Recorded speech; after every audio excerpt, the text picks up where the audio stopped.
যখন আমরা 5 ওয়াক্ত নামাজ আমাদের উপর ফরজ করেছেন কে? আল্লাহ। আরেকটা আওয়াজ করে কন্যা কে?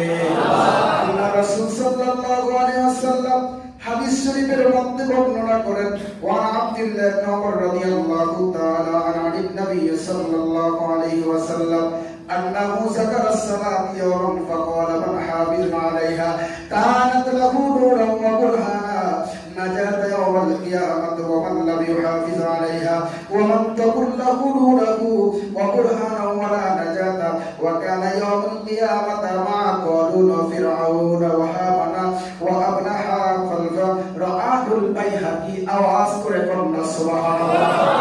আমার বাবা বন্ধুরা বাবা জিরান হযরত আব্দুল্লাহ ইবনে ওমর আস রাদিয়াল্লাহু তাআলা আনহু নবী সাল্লাল্লাহু আলাইহি ওয়াসাল্লাম হইতে বর্ণনা করেন, একদিন তিনি নামাজের প্রসঙ্গ নিয়ে আমার নবী আলোচনা করলেন, যে ব্যক্তি 5 ওয়াক্ত নামাজ আদায় করবে কিয়ামতের দিন তার চেহারায় উজ্জ্বল নূরের মতো আলোকিত থাকবে। আর যে ব্যক্তি এই 5 ওয়াক্ত নামাজ আদায় না করবে, আল্লাহ পাক রব্বুল আলামিনের পক্ষ থেকে ওনার উপর কোনো রহমত বরকত আসবে না গো ভাইরা। আমার ভাইরা বন্ধুরা বাবা, এবারে রহমত নেছে ওয়া কানা ইয়াওমাল কিয়ামা মা ক্বালুন ফিরআউন ওয়া হামানা ওয়া আবনি ইবনে খাল, মানে ফেরাউন, কারুন, হামান, সাদ্দাত, উমাইয়া ইবনে খাল, ওনাদের মতো তার চেহারাটা হবে। জোরে কন্যা নাউজুবিল্লাহ। আরেকটা আওয়াজ করে কন্যা নাউজুবিল্লাহ। এখন কি নামাজ পড়বেন না ছাড়বেন? আরেকটা আওয়াজ করে কন্যা ছাড়বেন না পড়বেন? আমার বাবা বন্ধুরা বাবা জিরান খুশু খুশু হইতে হইলে 1 নম্বরে হালাল খানা খেতে হবে। যদি আপনি সুদে টাকা লাগান, সুদের ব্যবসা করেন, হারাম খান, একজনকে ঠকায়া খান, অথবা একজনকে ধোঁকা দিয়ে খান, অথবা কারো সম্পদ নষ্ট করে খান, আমল কবুল হইবনি? আস্তে কম কি লেজরে কম, আমল কবুল হইব না, নামাজ কবুল হইব না। অনেকে বলেন আমি আগে ব্যবসা করেছি এটা, এখন ব্যবসা করেছি। আগে যে আপনি অবৈধভাবে টাকা কামাই করে এখন আপনি বড়লোক হয়েছেন, বড়লোক হইয়া মানুষের সাথে ভালো ব্যবহার করতেছেন, অথবা এরকম করতেছেন ওরকম করতেছেন, ওই সময় আপনি যদি একদম দুধের ভিতরে একটু সোনা দেন, এই দুধটা কি খাওয়া যাবে? না। আরেকটা বছর খাওয়া যাবে? না। আপনার হালাল টাকা যদি 1 লক্ষ টাকা হয়, এই হালাল টাকার ভিতরে আপনি যদি 10 টাকা সুদ অথবা অবৈধ টাকা লাগান, একসাথে যদি মিলিত হয়ে যায়, সম্পূর্ণ টাকা কি হারাম হয়ে যাবে? সম্পূর্ণ টাকা কি হারাম হয়ে যাবে? সম্পূর্ণ টাকা হারাম হয়ে যাবে। ওই টাকা খেয়ে যদি আপনি আমল করেন, ইবাদত বন্দেগী করেন, তাহলে আপনার আমলটা আল্লাহর দরবারে কবুল হবে না। অনেকে বলেন হুজুর আল্লাহ তো বলেছেন 5 ওয়াক্ত নামাজ পড়ো, 5 ওয়াক্ত নামাজ পড়লে তোমার এই 5 ওয়াক্ত নামাজের উসিলায় তোমার জীবনের সমস্ত গুনাহ আমার আল্লাহ maaf করে দিবেন। এই নামাজের উসিলায় আল্লাহ রাসূল সাল্লাল্লাহু আলাইহি ওয়াসাল্লাম একটা হাদিস শরীফের মধ্যে বর্ণনা করেন, যে হাদিসটা হলো আল্লাহ নবী বলেন, একদিন আল্লাহ নবী সাল্লাল্লাহু আবু যর গফারি রাদিয়াল্লাহু তাআলা হাদিস, একদিন আমার নবী শীতকালে হযরত জাবের রাদিয়াল্লাহু তাআলা আনহুকে নিয়ে একটা গাছের নিচ দিয়ে হাঁটতেছেন, গাছের নিচ দিয়ে হাঁটতেছেন। তখন নবীজি দেখলেন, এই জাবের তুমি একটু তাকায় দেখো। এবং আবু যর গফারি রাদিয়াল্লাহু তাআলা উনি একসাথে ছিলেন, বলেন আবু যর গফারি তুমি গাছটার দিকে তাকাও, শীতকালে যেরকম ভাবে গাছ থেকে শুকনা পাতাগুলো জমিনের মধ্যে ঝরে যায় কি যায় না? আরেকটু আওয়াজ করে বলেন যায় কি যায় না? আবু যর রাদিয়াল্লাহু তাআলা, এটা হলো মুসনাদে আহমদ শরীফের 21556 নম্বর হাদিস।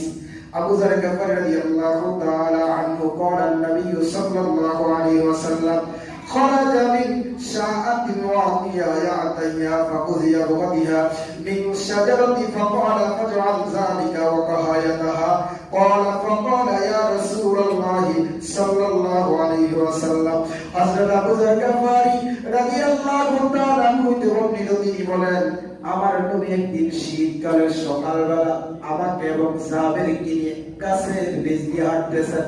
নবী আমাদেরকে বলতেছেন, দেখো আবু যর এবং আযাবের এই শীতকালে যেরকম ভাবে গাছ থেকে শুকনা পাতাগুলো জমিনের মধ্যে ঝরে যায়, আবার উম্মতের মধ্যে যারা দৈনিক 5 ওয়াক্ত নামাজ আদায় করবে, আল্লাহর পক্ষ থেকে 5 ওয়াক্ত নামাজের উসিলায় এই পাতার মতো গুনাহগুলো ঝইরা যায়। একটু আওয়াজ করে কন্যা সুবহানাল্লাহ। আমার ভাইরা, বন্ধুরা, বাবাজিরা, অন্য হাদিসের মধ্যে সহিহ বুখারী শরীফের 2868 নম্বর হাদিসের মধ্যে বর্ণনা পাওয়া যায়, মুসলিম শরীফের 1546 নম্বর হাদিসের মধ্যে প্রমাণ পাওয়া যায়। ওয়ান আবি হুরায়রা রাদিয়াল্লাহু তাআলা আনহু قال قال رسول الله صلى الله عليه وسلم رأيتم لو أن نهارا أبيضا أحدكم يغتسل فيه كل يوم 5 هل بقي من ذرة شيئا؟ قال لا يبقي من ذرة شيئا. قال فذلك مثل الصلاة على 5 يمحون الله به الخطايا. رواه البخاري. আমার দয়ার নবী, মায়ের নবী আবু হুরায়রা রাদিয়াল্লাহু তাআলা থেকে বর্ণনা পাওয়া যায়, আমার নবী বলেন, বাড়ির সামনে যদি একটা কূপ থাকে, অথবা একটা পুকুর থাকে, অথবা একটা নদী থাকে, অথবা সাগরের পাড় থাকে, এই সাগরের পাড়ে যদি, নদীর মধ্যে যদি, পুষ্করির মধ্যে যদি কোন ব্যক্তি 5 বার গোসল করে, তার শরীরের মধ্যে কোনো ময়লা থাকে কি থাকে না? আওয়াজ করে এখন, থাকে কি থাকে না?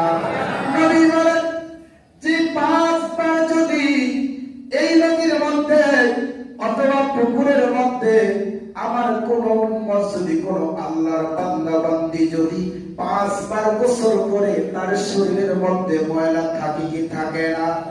আরেকটা আওয়াজ করে বলেন, থাকে কি থাকে না? কোন ময়লা থাকে না। শাইআন ক্বালু লা ইয়াবকি মিন যাররাতিন শাইআন। قال فذلك مثل الصلاة الخمس يمحون الله بهن الخطايا.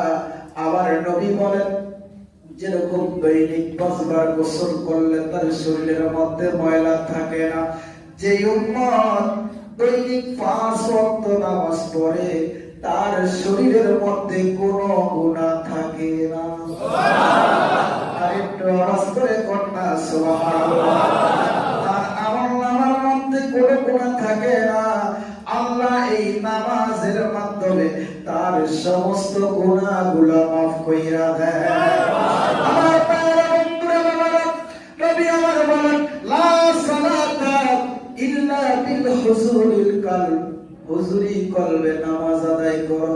হুজুরি কলবটা যখন আসবে, তখন আমরা সুন্দরভাবে দুনিয়ার সমস্ত খেয়ালগুলা ছেড়ে দিয়া আল্লাহর ইবাদত বন্দেগী করার জন্য, আল্লাহকে রাজি খুশি করার উদ্দেশ্যে যখন আমরা নামাজের মধ্যে দাঁড়াবো, দুনিয়ার সমস্ত চিন্তা খেয়াল করি দূরে সরাইয়া দিয়া যখন আমরা নামাজ পড়ব, তখন আমাদের জন্য আসসালাতু মি'রাজুল মুমিনিন। সুবহানাল্লাহ।